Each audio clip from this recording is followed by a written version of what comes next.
প্রিয় শ্রোতা, এই সময়ে প্রজন্ম কথা অনুষ্ঠান FM 100.8 মেগাহার্জে যারা শুনছেন আপনাদের সবাইকে জানাচ্ছি আন্তরিক প্রীতি ও শুভেচ্ছা। শুরু করছি আমাদের অনুষ্ঠানের আজকের পর্ব, ইতিবাচক আচরণে শিশুকে অনুপ্রাণিত করা। প্রিয় শ্রোতা বন্ধু, আজ অনুষ্ঠানে আপনাদের সাথে আছি আমি রোজিনা আক্তার রোজি। কক্সবাজারের স্থানীয় শ্রোতাদের জন্য প্রজন্ম কথা অনুষ্ঠান শিশু, কিশোর কিশোরী ও নারী উন্নয়নে সামাজিক আচরণ পরিবর্তন কার্যক্রমের আওতায় ইউনিসেফের সহযোগিতায় বাংলাদেশ বেতার কক্সবাজার থেকে প্রচারিত হচ্ছে। রেডিও সেটে এবং মোবাইল ফোনে অনুষ্ঠান শুনতে টিউন করুন FM 100.8 মেগাহার্জ। প্রিয় শ্রোতা, শিশুর মধ্যে অতিরিক্ত চঞ্চলতা, মনোযোগের অভাব, আবেগ প্রবণতার সমস্যাকে কিভাবে শক্তিতে রূপান্তর করা যেতে পারে তা নিয়ে আজ অনুষ্ঠানে আমরা কথা বলবো।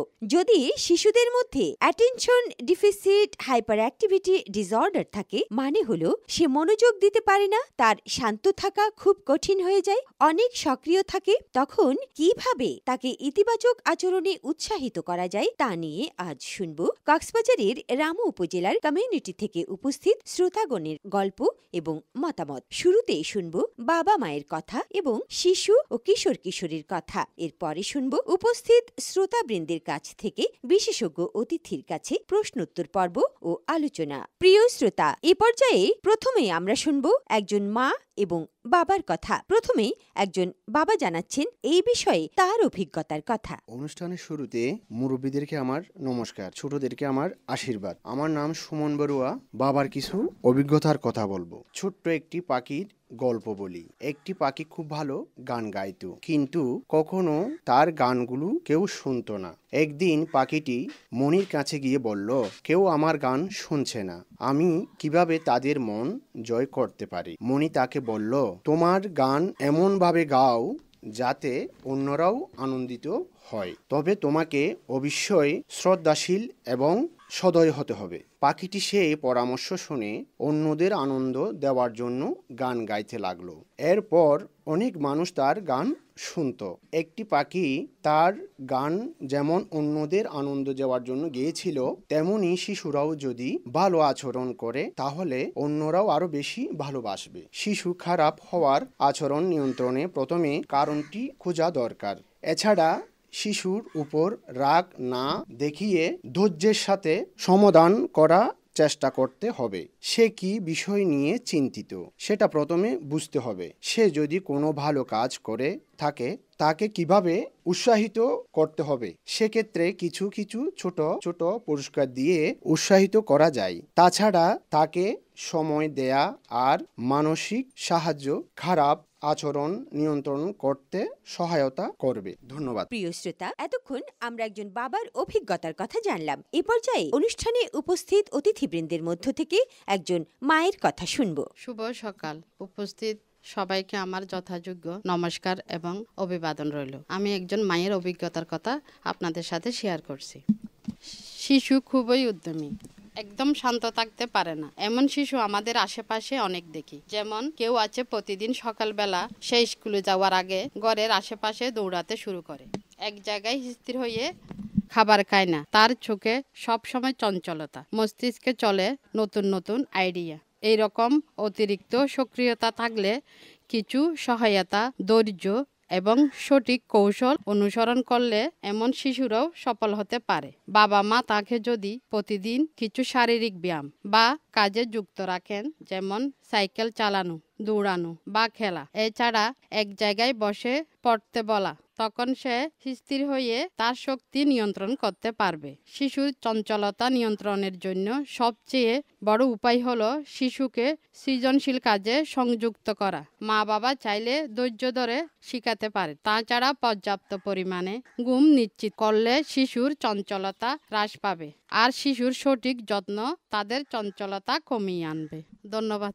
প্রিয় শ্রোতা বন্ধু, আমরা একজন মায়ের অভিজ্ঞতার কথাও শুনলাম। এই পর্যায়ে যাচ্ছি অনুষ্ঠানে উপস্থিত কিশোর কিশোরীদের কাছে। প্রথমেই একজন কিশোরী বলছে এ বিষয়ে তার কি মতামত। শুভ সকাল। নমস্কার, আমি কিশোরী অমি বড়ুয়া বলছি। সব সময় নতুন কিছু করার ইচ্ছা থাকে, মনের মধ্যে হাজারো পরিকল্পনা। কখনো হয়তো ছবি আঁকতে চায়, কখনো বড় কোনো নাটক বা বই লিখে ফেলতে চায়। এমন শিশুরাও আছে আমাদের চারপাশে। কিন্তু সমস্যা হলো এমন শিশুরা কখনোই কোনো কিছু শেষ করতে পারে না, দ্রুত হতাশ হয়ে পড়ে। যদি পরিকল্পনাগুলো সময় নিয়ে করে, ছোট ছোট লক্ষ্য স্থির করে এবং মনোযোগ দিয়ে কাজ করলে সফল হতে পারে। ইচ্ছাশক্তির প্রয়োগ বাস্তবায়িত করতে হলে সর্বপ্রথম আমাদের লক্ষ্য নির্ধারণ করা খুবই জরুরি। এছাড়া ইচ্ছাশক্তির পাশাপাশি সৃজনশীল কার্যকলাপের সাথে সম্পৃক্ত থাকা খুবই দরকার। একজন কিশোর কিশোরী যদি তার ইচ্ছাশক্তির পাশাপাশি নিজের সৃজনশীলতার বিকাশ ঘটায়, তবে সে তার জীবনে একজন দায়িত্ববান এবং সুনাগরিক হিসাবে গড়ে উঠতে পারবে। তাই আমি মনে করি প্রবল ইচ্ছাশক্তির গুণকে যদি পরিবার সাপোর্ট করে, অবশ্যই জীবনে একটি ভালো জায়গায় উপনীত হওয়া যাবে। ধন্যবাদ। ধন্যবাদ আমাদের কিশোরী বন্ধু অমি বড়ুয়া। প্রিয় শ্রোতা বন্ধু, এ পর্যায়ে শুনব অনুষ্ঠানে উপস্থিত একজন ছোট্ট শিশু তার কথা। আমার নাম অবন্তিকা বড়ুয়া। পড়া শেষ করতে বা মনোযোগ দিতে অনেকের মতো আমারও সমস্যা হয়। মা বলেন শ্বাস প্রশ্বাসের বিশ্রাম নিতে, একসাথে গভীর শ্বাস নিতে এবং কয়েক সেকেন্ড শান্ত থাকার চেষ্টা করতে। এই কৌশল মন শান্ত রাখতে কাজ করে, যতই চ্যালেঞ্জ আসুক না কেন। সঠিক কৌশল এবং অধ্যবসায় দিয়ে সফল হতে পারে। কেবল একটু সাহায্য পেলে পৃথিবীকে জয় করতে পারি আমরা। ধন্যবাদ। এই পর্যায়ে আমরা এবারে শুনব শিশুদের নিয়ে কাজ করছেন এমন একজন মাঠকর্মীর অভিজ্ঞতার গল্প। চলুন তাহলে শোনা যাক তিনি কি জানান। নমস্কার, আমার নাম বীণা বড়ুয়া। আমি একজন ব্রেকের মাঠকর্মী। আমার কিছু অভিজ্ঞতার কথা আপনাদেরকে আমি বলতেছি। কিছু শিশু আছে স্কুলে যেতে চায় না, কথার উত্তর দেয় না, শান্ত হয়ে এক জায়গায় বসে না। এমন শিশুদের বোঝাতে হবে সে যে আচরণ করে তাতে অনেকে অসন্তুষ্ট হয়, অন্যদের ভালোবাসা এমন সম্মান পাবে না। শিক্ষকগণ ইতিবাচক আচরণ গড়ে তুলতে পারেন। পড়াশোনার প্রতি একটু মনোযোগ দিলে তুমি অনেক ভালো ফল করতে পারবে, অথবা যতবার তুমি ভালো কাজ করবে আমি তোমাকে একটা স্টিকার দেব। যখন তুমি 5টি স্টিকার পাবে তখন আমি তোমাকে একটা ছোট্ট পুরস্কার দেব। বলতে হবে নিজে সফল হওয়া নয়, দলের সবার সহায়তায় সফলতা আসে। ধন্যবাদ। ধন্যবাদ আমাদের আজকের অনুষ্ঠানে উপস্থিত এই মাঠ কর্মীকে তার অভিজ্ঞতা আমাদের সাথে বিনিময় করার জন্য। প্রিয় শ্রোতা, আপনারা শুনছেন বাংলাদেশ বেতার কক্সবাজার কেন্দ্র থেকে FM 100.8 মেগাহার্জে প্রচারিত অনুষ্ঠান প্রজন্ম কথা। ইতিবাচক আচরণ শুধু নিজের উন্নতি নয়, অন্যদের ভালোবাসা এবং শ্রদ্ধা অর্জন করতেও সহায়তা করে। শিশু যখন প্রাণবন্ত, চঞ্চল, খুব দ্রুত কথা বলে, কোথাও দাঁড়িয়ে থাকতে পারে না, কিছুতেই সে মনোযোগ দিতে পারে না, এমন শিশুদের সাথে ইতিবাচক আচরণ কিভাবে করা যায় তা নিয়ে এখন শুনব উপস্থিত শ্রোতাবৃন্দের প্রশ্ন ও মতামত। আমাদের আজকের অনুষ্ঠানে আমন্ত্রিত বিশেষজ্ঞ অতিথি হিসেবে উপস্থিত রয়েছেন সাবিনা খাতুন, মানসিক স্বাস্থ্য ও মনোসামাজিক সহায়তা বিশেষজ্ঞ, মুক্তি, কক্সবাজার। সাবিনা খাতুন, আপনাকে আমাদের আজকের অনুষ্ঠানে স্বাগত জানাচ্ছি। প্রিয় শ্রোতা, সবাইকে শুভেচ্ছা জানাই প্রজন্ম কথা অনুষ্ঠানে। আমি সাবিনা খাতুন, কাজ করছি মানসিক স্বাস্থ্য ও মনোসামাজিক সহায়তা বিশেষজ্ঞ হিসেবে মুক্তি, কক্সবাজারে। আমিও এই প্রজন্ম কথা অনুষ্ঠানে সবাইকে স্বাগতম জানাচ্ছি। এবারে প্রথম প্রশ্নটি নিয়ে আসছে অনুষ্ঠানে উপস্থিত একজন শিশু। আমার নাম অর্জুন বড়ুয়া। আমার প্রশ্নটি হলো, শিশুর মধ্যে ইতিবাচক আচরণ তুলে ধরতে কোন কোন সৃজনশীল কাজ আমাদের এগিয়ে রাখবে? ধন্যবাদ। প্রশ্নটি ছিল, শিশুর মধ্যে ইতিবাচক আচরণ তুলে ধরতে কোন কোন সৃজনশীল কাজ আমাদেরকে এগিয়ে রাখবে। একটা শিশু যখন বড় হয় তখন সে নিজের মতো করে কাজ করতে চায়। আমরা সেই কাজগুলোকে যদি বাধাগ্রস্ত করে দেই, শুরুতে যে চিন্তা ভাবনা এবং সৃজনশীলতা ছিল সেটাতে বাধাগ্রস্ত হয় এবং তার মতো করে সে সেটা করতে পারে না। তো এই ক্ষেত্রে আমাদের বাবা মা বা অভিভাবক শিক্ষক যারা আছে, আমাদের প্রধান কর্তব্য যেটা, বাচ্চাদেরকে সৃজনশীলতা শেখাতে তাকে তার মতো করে কাজগুলো করতে দিতে হবে। দ্বিতীয় পর্যায়ে যেটা বলবো সেটা হচ্ছে আমরা নিজেরাও তাদেরকে নতুন নতুন কাজে এঙ্গেজ করতে পারি, তাদেরকে নতুন নতুন কোনো কাজে উৎসাহ প্রদান করতে পারি। এটা একটা সিস্টেম হতে পারে। আরও কিছু সিস্টেম আছে, যেমন হচ্ছে তাদেরকে রিওয়ার্ড দেওয়া, পুরস্কার দেওয়া। একটা বাচ্চা যখন হচ্ছে ভালো কাজ করছে বা হচ্ছে ছোট একটা কাজ করছে, সেই কাজে আমরা যখন বাহাবা দিই, তালি দিই, তখন তার ভিতরে একটা উৎসাহ তৈরি হয়, না আমার এই কাজটা হয়েছে, তাহলে আমি নেক্সট এর থেকে ভালো কিছু কাজ পারবো। আরও কিছু সিস্টেম বা হচ্ছে টেকনিক আমরা ফলো করতে পারি, যেমন হচ্ছে বিভিন্ন ধরনের স্কুলগুলোতে দলগত কাজ দেওয়া হয়। দলগত কাজগুলোর থেকে কি বের হয়ে আসে, 5টা শিশু থাকলে সেই শিশুর মধ্য থেকে এক এক শিশুর ব্রেনে বা মস্তিষ্কে এক এক রকম বুদ্ধি, চিন্তা ভাবনা, সৃজনশীলতা থাকে। তখন সেই কাজগুলোকে আমরা একত্রিত করে যে ফলাফলটা পাই সেটাকে আমরা আসলে মূলত সৃজনশীল কাজ বলে থাকি। তো আশা করছি আপনারা বুঝতে পেরেছেন। ধন্যবাদ। আপনাকেও ধন্যবাদ। এবারে আমরা যাচ্ছি, অনুষ্ঠানে উপস্থিত রয়েছে কিশোর কিশোরী বন্ধুরাও। একজন কিশোর কি জানতে চায় আমাদের বিশেষজ্ঞ অতিথির কাছে, চলুন সেটি শোনা যাক। আমার নাম সঞ্জয় বড়ুয়া, আমি একজন ছাত্র। সম্মানিত বিশেষজ্ঞ অতিথির কাছ থেকে আমার একটি প্রশ্নের উত্তর জানতে চাই। প্রশ্নটি হচ্ছে, শিশুর মধ্যে ধৈর্য ও সহনশীলতা গড়ে তুলতে মা বাবা কি রকম ভূমিকা রাখতে পারেন? ধন্যবাদ। ধন্যবাদ। শিশুর মধ্যে ধৈর্য ও সহনশীলতা গড়ে তুলতে বাবা মা কি রকম ভূমিকা রাখতে পারেন? একটা শিশু যখন যেভাবে বড় হয়, সে একটা বাউন্ডারির ভিতরে থাকে। তো সেই বাউন্ডারি যখন সে ক্রস করতে চায়, মানে একটা শকের ভিতরে থাকে, সেই শকের ভিতর থেকে সে যখন বের হতে চায়, তাকে আমরা মানে ওই শক থেকে বের হতে সহযোগিতা করব, তাকে আমরা বাধা দেব না। এবং হচ্ছে বাবা মার উচিত হচ্ছে বাচ্চাকে প্রচুর পরিমাণে সঙ্গ দেওয়া।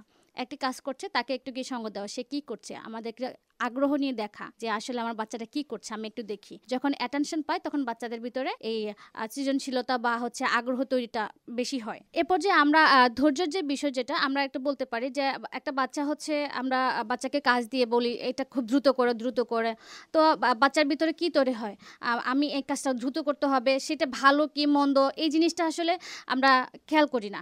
আমি আমার পরিচয়টা দেবো, ধৈর্যের পরিচয় দেবো, যে আমি একটা বাচ্চাকে কাজ দিয়েছি, কাজটা সে সঠিকভাবে করুক, তাকে আমি একটু সময় দিচ্ছি। তখন আমার বাচ্চা আমার থেকে কি শিখবে? ধৈর্য শিখবে, যে না আমার মা আমাকে কি করছে, এই কাজটার জন্য একটু সময় দিয়েছে। তো আমরা সবসময় খেয়াল রাখবো যে আমাদের আচরণ যেন, মানে বাবা মার আচরণ যেন বাচ্চার উপর প্রভাব না ফেলে। তো এক্ষেত্রে বাবা মার গুরুত্বপূর্ণ ভূমিকা রাখা যেতে পারে। ধন্যবাদ। আচ্ছা, আপনাকেও ধন্যবাদ। প্রিয় শ্রোতা, ইতিবাচক আচরণে শিশুকে অনুপ্রাণিত করার জন্য অভিভাবকদের ভূমিকাই অগ্রগণ্য। আমাদের অনুষ্ঠানে আজ উপস্থিত রয়েছেন কয়েকজন অভিভাবক। চলুন এবারে শোনা যাক তারা কি বলছেন। এখন একজন মা জানাচ্ছেন বিশেষজ্ঞ অতিথির কাছে এই বিষয়ে তিনি কি জানতে চান। নমস্কার, আমি মাধুরী বড়ুয়া। তো আমার প্রশ্ন হচ্ছে, শিশুর ভুল আচরণ সংশোধনের সময় কিভাবে শিশুকে মানসিক সমর্থন দেওয়া উচিত? ধন্যবাদ। আপনি যে বিষয়টি আমার কাছে জানতে চেয়েছেন, আমরা যখন একটা শিশু ভুল কাজ করে বা একটা অন্যায় করে ফেলে, তখন আমরা কি করি, শাস্তি দিই। তো যখন শাস্তি দিই, তো শাস্তির বদলে কি হয়, তার ভিতরে একটা ভয় তৈরি হয়। তো ভয়ের থেকে আসলে তাদের কাজ ভুল করার সম্ভাবনা বা প্রবণতা বেশি থাকে, এবং যে কোনো কাজ থেকে নিজেকে গুটিয়ে নেওয়ার সম্ভাবনা বেশি থাকে, বা আমার ভিতরে কি এই গুণটা নাই, আমি করতে পারি না। বাবা মার যেটা উচিত, বাচ্চাকে শাস্তির বদলে তাকে বুঝিয়ে বলা। শিশুদেরকে আমরা বকাঝকা করি, হ্যাঁ, তখন হচ্ছে কি হয়, বাচ্চারা হচ্ছে ভয়ে অনেক কিছু বলে না। এই না বলার থেকে তারা অনেক ধরনের অপরাধমূলক কাজে জড়িয়ে যায়, এবং বাবা মাকে কি করে, সেটা গোপন রেখে দেয়। মানসিকভাবে যে বেড়ে ওঠা, সেটাতে তাদের কি হয়, বাধাগ্রস্ত হয়। আমরা এই জন্য তাদেরকে কি করতে পারি, ভালো কাজ করার জন্য উৎসাহ প্রদান করতে পারি বিভিন্ন ধরনের রিওয়ার্ডের, পুরস্কারের মাধ্যমে, যে তুমি যদি এই খারাপ কাজটি না করো, তাহলে তোমাকে আজকে আমি কি ঘুরতে নিয়ে যাব, বা তুমি যদি এই ভালো কাজটা করো, তাহলে আমি তোমাকে আজকে একটা আইসক্রিম কিনে দেবো, বা চকলেট কিনে দেবো, বা হচ্ছে তোমাকে একটা গেমস কিনে দেবো, একটা টয়েস কিনে দেবো। তো এই ধরনের কাজের মাধ্যমে আমরা আসলে তাদেরকে মানসিকভাবে সমর্থন দিতে পারি। ধন্যবাদ সবাইকে। আপনাকেও ধন্যবাদ। প্রিয় শ্রোতা বন্ধু, আমরা একজন মায়ের সাথে বিশেষজ্ঞ অতিথির প্রশ্নোত্তর পর্ব শুনলাম। আমাদের আজকের অনুষ্ঠানে উপস্থিত রয়েছেন একজন শিক্ষক। এবারে শুনবো বিশেষজ্ঞ অতিথির কাছে শিক্ষক হিসেবে এ বিষয়ে তার কি জানার রয়েছে। আসসালামু আলাইকুম, আমি উম্মে হাবিবা। সম্মানিত বিশেষজ্ঞ অতিথির কাছে আমার একটি প্রশ্ন হচ্ছে, শিশুকে কিভাবে পজিটিভ রিওয়ার্ড সিস্টেমে অভ্যস্ত করা যেতে পারে? ধন্যবাদ আপনার প্রশ্নের জন্য। শিশুকে কিভাবে পজিটিভ রিওয়ার্ড সিস্টেমে অভ্যস্ত করা যেতে পারে তা আমরা এখন বলবো। ধরেন হচ্ছে একটা শিশুকে আমি কিছু খেলনা বা কিছু তার পছন্দের কিছু খাবার বা পছন্দের কোনো জায়গায় ঘুরতে নিয়ে গেলাম। এখন আমি শিশুটাকে যদি বলি তুমি এই কাজটি করলে আমি তোমাকে নিয়ে যাব, তো কি হবে, সাধারণত বাচ্চারা কি করে, বাচ্চারা সেই কাজটি খুব আগ্রহ নিয়ে করে। যখন আমি তাকে এভাবে আস্তে আস্তে আস্তে রিওয়ার্ড দেওয়ার সিস্টেম করবো। এটাকে বলে পজিটিভ রিইনফোর্সমেন্ট। পজিটিভ রিইনফোর্সমেন্ট যখন আমি দিব তাদেরকে, তারা এই কাজগুলো করতে আগ্রহ প্রকাশ করবে। আবার যখন বাচ্চারা কি করে, এখানে পজিটিভ রিইনফোর্স শুধু দিলেই হচ্ছে না, আমরা অনেক সময় বাচ্চারা মাত্রা অতিরিক্ত ভুল করতে থাকে বা একের পর এক ভুল করতে থাকে, তখন আমরা কি করি, তখন নেগেটিভ রিইনফোর্সমেন্ট দেওয়া হয়। সেই নেগেটিভ রিইনফোর্সমেন্টটা কি? নেগেটিভ রিইনফোর্সমেন্টটা হচ্ছে আমি বাচ্চা যখন বারবার একই ভুল করছে বা কাজগুলো করছে না, করতে চাচ্ছে না, তখন আমি বলতে পারি তুমি যদি এই কাজটি না করো তাহলে আমি তোমাকে আজকে টিভি রিমোট দেওয়া হবে না, তুমি আজকে সারাদিন কোনো টিভি দেখতে পারবে না, বা তোমাকে আমি আজকে সারাদিন কোনো গেমস খেলতে দেবো না। অথবা আমরা এটা বলতে পারি তোমার এই পছন্দের জিনিসটা আমি তোমাকে কিনে দেবো না। তখন বাচ্চা কি করে যে না, আমি যদি তাহলে এই কাজগুলা করি, আমি তো এগুলো পাচ্ছি না, সো আমি এই কাজগুলো আর করবো না। এভাবে আসলে বাচ্চাদেরকে পজিটিভ রিওয়ার্ড সিস্টেমের মাধ্যমে অভ্যস্ত করা যেতে পারে। ধন্যবাদ। আপনাকেও ধন্যবাদ। প্রিয় শ্রোতা বন্ধু, অনুষ্ঠানে বিশেষজ্ঞ অতিথির সাথে চলছে আমাদের আজকের আমন্ত্রিত অতিথিবৃন্দের প্রশ্নোত্তর পর্ব। এবারে অনুষ্ঠানে উপস্থিত একজন বয়োজ্যেষ্ঠ, তার কি জানার আছে সেটাই জানাচ্ছেন বিশেষজ্ঞ অতিথির কাছে। চলুন শোনা যাক তিনি কি জানতে চান। নমস্কার, আমার নাম শিপিকে বড়ুয়া। মা বাবার নিজস্ব আচরণ শিশুর উপর কিভাবে প্রভাব ফেলে, এটা আমি আপনার কাছে জানতে চাই। ধন্যবাদ আপনার প্রশ্নের জন্য। প্রশ্নটি ছিল মা বাবার নিজস্ব আচরণ শিশুর উপর কিভাবে প্রভাব ফেলে। আপনারা যে প্রশ্নগুলো করেছেন, এই প্রশ্ন সবগুলোর অ্যান্সারে প্রায় একই রকমেরই। আমরা এরপরও আবার একটু বলি, শিশুর বেড়ে ওঠার পিছনে কিন্তু বাবা মার অনেক বড় একটি ভূমিকা থাকে। এখন আমি কি আচরণ করছি, আমি কিভাবে চলাফেরা করছি, এটা বাচ্চারা কি করে, অনুকরণ করে, ফলো করে আমাদেরকে। আমার মা এভাবে কথা বলে, আমার বাবা এইরকম ব্যবহার করে। তো বাচ্চারা যাতে হচ্ছে আমাদের কাছ থেকে খারাপ কিছু না শিখতে পারে, এর জন্য প্রথমে আমাদের নিজেদেরকে সংশোধন হওয়া জরুরি। যেমন হচ্ছে আমি খুব অ্যাগ্রেসিভ, মানে আমি খুব রাগারাগি করি, সামান্য কিছু বিষয়ে আমি কি করি, সবার সাথে ঝগড়া করি। তো আমার বাচ্চা আমার থেকে কি শিখবে? শিখছে যে আমার এই কাজটা না হলে আমাকে কি করতে হবে, রাগ করতে হবে, রেগে কথা বলতে হবে। তো আমাকে এই বিষয়ে সাবধান থাকতে হবে যে আমি যেন বাচ্চার সামনে এই রাগ, মানে যে রাগারাগি যে বিষয়টা, এটা না করি। আমি তাকে যেন দেখাই যে ধৈর্যের পরিচয় দিই, আমার ধৈর্যের পরিচয় দিই, বা ভালো মন্দ যে দিকগুলো আমি তাদেরকে বুঝিয়ে বলি, দেখিয়ে দিই। তো আমরা আশা করব যে আমরা বাচ্চাদের সামনে এমন কোনো বিহেভিয়ার, এমন কোনো ব্যবহার করব না যেটা বাচ্চার মনের উপরে প্রভাব ফেলে এবং সেটা তারা অনুকরণ করে। ধন্যবাদ। আপনার পরামর্শের জন্য ধন্যবাদ। প্রিয় শ্রোতা বন্ধু, আমরা এতক্ষণ আজকের অনুষ্ঠানে উপস্থিত অতিথিবৃন্দের সাথে বিশেষজ্ঞ অতিথির প্রশ্নোত্তর পর্ব শুনলাম। সেখানে আমরা জানতে পেরেছি এই বিষয়ের উপর তাদের কি সমস্যা, তারা কি জানতে চান, এবং বিশেষজ্ঞ অতিথি সে বিষয়ে তাদের সাথে আলোচনা করেছেন। এবারে আমরা শুনব এই বিষয়ের উপর বিশেষজ্ঞ অতিথির বক্তব্য। ধন্যবাদ।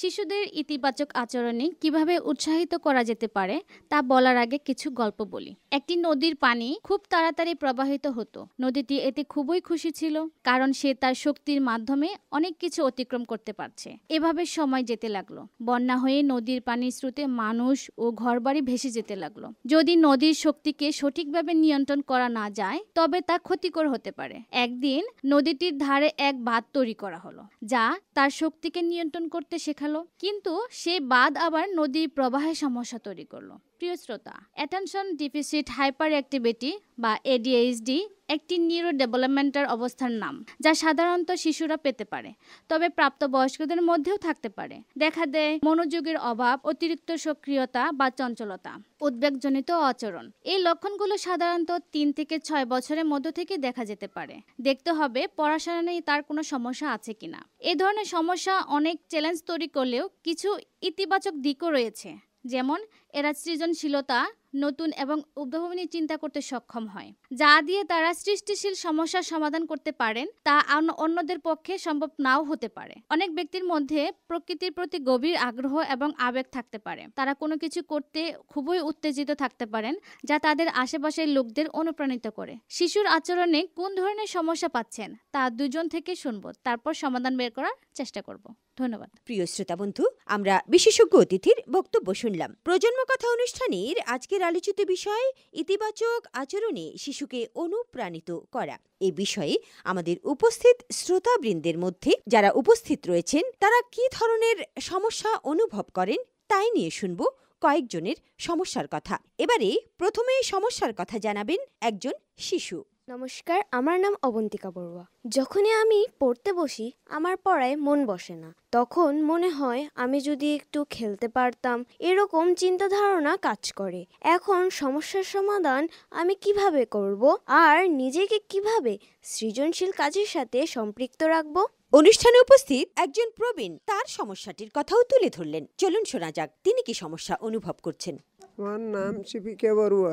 এখন আমার বয়স একটু বেড়ে গেছে, বৃদ্ধ হয়ে গেছি, কিন্তু যখন আমি ছোট ছিলাম আমার মাও আমাকে খেলাধুলা করতে বারণ করত, কিন্তু আমি মানতাম না। এখন দেখি বর্তমান ছেলেমেয়েরা মোবাইল নিয়ে পড়ে থাকে, তাদের কিভাবে খেলাধুলা বা সৃজনশীল কাজে সম্পৃক্ত করব তা বুঝতে পারি না। তাদের সৃজনশীল কাজ করতে বললে তারা শোনে না। শিশুদের ইতিবাচক আচরণে অভ্যস্ত করতে আমরা কি করতে পারি? ধন্যবাদ। প্রিয় শ্রোতা, শিশুর মধ্যে এই ধরনের সমস্যা কমাতে বা নিয়ন্ত্রণ করতে একজন বিশেষজ্ঞ বা মনোরোগ বিশেষজ্ঞের সঙ্গে পরামর্শ করা। বিহেভিয়ারাল থেরাপির মাধ্যমে আচরণ নিয়ন্ত্রণ করতে শেখানো হয়। ইতিবাচক আচরণ প্রশিক্ষণ দেওয়া হয়, যেমন কিভাবে মনোযোগ দিতে হবে, সময় মতো কাজ শেষ করতে হবে এবং অনুভূতিকে নিয়ন্ত্রণ করতে হবে। তাদের পছন্দের বিষয়গুলি যেমন গেমস, ছবি আঁকা, গান কিংবা কোনো সৃজনশীল কাজের মধ্যে নিযুক্ত করলে এটি তাদের আত্মবিশ্বাস বাড়ায় এবং ইতিবাচক আচরণ তৈরি করতে সাহায্য করে। আমরা উপস্থিত শ্রোতার কাছ থেকে কিছু সমস্যার কথা শুনলাম। একজন শিশু জানিয়েছেন তিনি পড়াশোনায় মনোযোগ দিতে পারেন না, তার সবসময় মনে হয় আমি কিভাবে খেলতে পারতাম। তো আমরা শিশুটি বলেছেন আমি নিজেকে কিভাবে সৃজনশীল কাজের মাধ্যমে সম্পৃক্ত রাখব। আমি আগে কিছু কথা বলে নিয়েছিলাম যে বাচ্চাদেরকে ইতিবাচক আচরণে ভূমিকা রাখে এমন কিছু কাজের সাথে কি করা, সম্পৃক্ত করা। সে খেলতে পছন্দ করে, পড়তে পছন্দ করছে না, এখন তাকে ছবি আঁকতে দিতে পারি। সে এখন কি করতে পারে, গান গাইতে পারে। যে নাচ পারে তাকে নাচ করতে দেওয়া যেতে পারে। মোট কথা আমাদের তার যে কাজটা ভালো লাগে তার জন্য খারাপ কিছু না বা তার জন্য ক্ষতিকর কিছু না এমন কিছু কাজ যদি সে করতে চায় সম্পৃক্ত করতে পারে। ধন্যবাদ। ইতিমধ্যে আমরা অনেকগুলো সমস্যার কথা শুনেছি। একজন বয়স্ক প্রবীণ ব্যক্তি জানতে চেয়েছেন যে তিনি যখন ছোট ছিলেন তখন তিনি খেলতে পারতেন না, তার খেলাধুলা করা বারণ ছিল, কিন্তু এখনকার বর্তমান ছেলে মেয়েরা কি করে, তাদেরকে খেলতে বললে তারা খেলতে চায় না, তারা মোবাইল নিয়ে পড়ে থাকে। তিনি জানতে চেয়েছেন এই মোবাইল আসক্তি থেকে তাদেরকে কিভাবে বের করে এনে সৃজনশীল কাজে এঙ্গেজ করা যেতে পারে, সম্পৃক্ত করা যেতে পারে এবং ইতিবাচক আচরণে সহায়তা করে। এই সমস্যা সমাধানে আমরা পরিবারের মানুষরা একটি গুরুত্বপূর্ণ ভূমিকা পালন করতে পারি। তা হলো বাচ্চাদেরকে যে কাজগুলো বাচ্চারা করতে পছন্দ করে সেই কাজগুলো তাদেরকে উৎসাহিত করতে পারে এবং মোবাইলের যে ক্ষতিকর দিকগুলো আছে তা তাদেরকে বুঝিয়ে বলতে পারে। আমরা আসলে মোবাইলে এতটা অভ্যস্ত হয়ে গেছি যে আমরা কারোর সাথে কথা বলা বা বন্ধুদের সাথে আড্ডা দেওয়া এই বিষয়গুলো আমরা ভুলে গেছি। আড্ডা দিতে, বন্ধুদের সাথে আড্ডা দিতে, আত্মীয় স্বজনের বাসায় বেড়াতে যেতে আমরা উৎসাহিত করতে পারি। তাকে বিভিন্ন ধরনের নতুন নতুন যে খেলাধুলা আছে সেই খেলাধুলার সাথে আমরা বাবা মারা তাদেরকে নিযুক্ত করতে পারি। সাংস্কৃতিক বিভিন্ন কর্মকাণ্ডে তাদেরকে আমরা সংযুক্ত করতে পারি, যেমন নাচ, গান, কবিতা আবৃত্তি, ড্রয়িং, ছবি আঁকা যেটাকে বলে। এগুলোতে আমরা তাদেরকে কি করতে বেশি বেশি সংযুক্ত করতে পারি। এতে তারা কি হবে, তারা পড়াশোনা আগ্রহী না হলেও তারা মোবাইলের প্রতি আসক্তিতে তাদের কমে আসবে এবং তাদের মধ্যে ইতিবাচক ধারণাগুলো জন্ম নেবে। সবাইকে অনেক ধন্যবাদ। প্রিয় শ্রোতা, উপস্থিত শ্রোতাবৃন্দের কাছ থেকে আমরা সমস্যার কথা জানলাম এবং বিশেষজ্ঞ অতিথি এই সমস্যার সমাধানকল্পে কিছু পরামর্শ দিয়েছেন। এবারে এই বিষয়টি নিয়ে আমাদের সকলের কি করণীয় তাই নিয়ে আমাদের উদ্দেশ্যে কথা বলছেন আমাদের আজকের অনুষ্ঠানের বিশেষজ্ঞ অতিথি সাবিনা খাতুন। ইতিবাচক আচরণে শিশুকে অনুপ্রাণিত করতে কি কি করা যেতে পারে? শিশুকে নিজের সিদ্ধান্ত নিতে এবং তার ফলাফল বুঝতে সাহায্য করুন। এতে তারা কি করবে, তারা তাদের নিজের সিদ্ধান্ত নিতে সক্ষম হবে, তারা নিজেরা দায়িত্বশীল হয়ে উঠবে, তারা তাদের আত্মবিশ্বাস বেড়ে উঠবে এবং যে কোনো কাজে তারা চ্যালেঞ্জ নিতে সক্ষম হবে। আমরা আসলে শিশুদের মানসিক বিকাশের সহায়তা করার জন্য গুরুত্বপূর্ণ ভূমিকা পালন করতে পারি। আমাদের সমাজ থেকে শুরু করে বাবা মা, সমাজ, শিক্ষক যারা আছি, বয়োজ্যেষ্ঠ যারা আছি, তারা আসলে বাচ্চাদেরকে বিহেভিয়ারগত যে আচরণগত যে সমস্যাগুলো হয় এগুলো আমরা কি করতে পারি, মেনটেন করতে পারি। বাচ্চাদের আচরণগত সমস্যা আসলে একটি নিউরো ডেভেলপমেন্টাল সমস্যা, এটা আমরা চাইলে কি করতে পারি না, এটা আমরা একেবারে ভালো করে তুলতে পারি না। এই সমস্যাটা নিয়ে শিশুটি ভালোভাবে বেড়ে উঠতে পারে, তার জন্য সুন্দর ও সৌহার্দ্যপূর্ণ পরিবেশ গড়ে তুলতে হবে। তার এই সমস্যা কাটিয়ে ওঠার জন্য আমরা সমাজে সবাই সৌহার্দ্যপূর্ণ পরিবেশ গড়ে তুলতে পারি। বাচ্চাদের আচরণগত সমস্যাগুলো নিয়ে আমরা যত বেশি কথা বলবো, যত বেশি মানুষকে জানাবো, তত বেশি আমরা কি সচেতন হব। আশা করছি আমরা সবাই শিশুর বিহেভিয়ারাল সমস্যা বা এই আচরণগত সমস্যাগুলো সমাধানের জন্য সবাই একযোগে কাজ করব। ধন্যবাদ সবাইকে। প্রিয় শ্রোতা, আমরা এতক্ষণ আমাদের আজকের অনুষ্ঠানের বিশেষজ্ঞ অতিথি মানসিক স্বাস্থ্য ও মনোসামাজিক সহায়তা বিশেষজ্ঞ সাবিনা খাতুনের পরামর্শ শুনলাম। তিনি আমাদের জানিয়েছেন ইতিবাচক আচরণে শিশুকে অনুপ্রাণিত করতে আমাদের সকলের কি করণীয় রয়েছে। এবারে ধন্যবাদ জানাচ্ছি আমাদের আজকের অনুষ্ঠানের বিশেষজ্ঞ অতিথি সাবিনা খাতুন, মানসিক স্বাস্থ্য ও মনোসামাজিক সহায়তা বিশেষজ্ঞ। আপনাকে আমাদের আজকের অনুষ্ঠানে উপস্থিত থেকে সবাইকে পরামর্শ প্রদানের জন্য সকল শ্রোতা বন্ধুর পক্ষ থেকে আন্তরিক ধন্যবাদ জানাচ্ছি। আজকের এই অনুষ্ঠানে আমাকে আমন্ত্রণ জানানোর জন্য বাংলাদেশ বেতারকে ধন্যবাদ জানাচ্ছি, সাথে আমন্ত্রিত সকল শ্রোতাবৃন্দকেও ধন্যবাদ জানাচ্ছি। ধন্যবাদ। প্রিয় শ্রোতা, প্রজন্ম কথা অনুষ্ঠান সম্পর্কে মতামত জানাতে পারেন বাংলাদেশ বেতার কক্সবাজার কেন্দ্র ফেসবুক পেজে। এছাড়াও কিশোর কিশোরী শ্রোতা ক্লাবের সদস্যরাও সরাসরি তাদের মতামত জানাতে পারবেন ফ্যাসিলিটেটরের কাছে। প্রিয় শ্রোতা, আপনারা শুনছেন FM 100.8 মেগাহার্জে বাংলাদেশ বেতার কক্সবাজার থেকে প্রচারিত অনুষ্ঠান প্রজন্ম কথা। প্রিয় শ্রোতা, আজকের মতো এখানেই বিদায় নিচ্ছি। যারা অনুষ্ঠানটি শুনেছেন এবং আমাদের সাথে যুক্ত ছিলেন প্রত্যেককে জানাই আন্তরিক ধন্যবাদ। সকলের সুস্থতা কামনা করে শেষ করছি প্রজন্ম কথা অনুষ্ঠানের আজকের পর্ব, ইতিবাচক আচরণে শিশুকে অনুপ্রাণিত করা। পরবর্তী অনুষ্ঠান নতুন কোনো বিষয়ে প্রতি বুধবার সকাল 11:30 শোনার আমন্ত্রণ রইল। সবাই ভালো থাকুন, সুস্থ থাকুন, নিরাপদে থাকুন।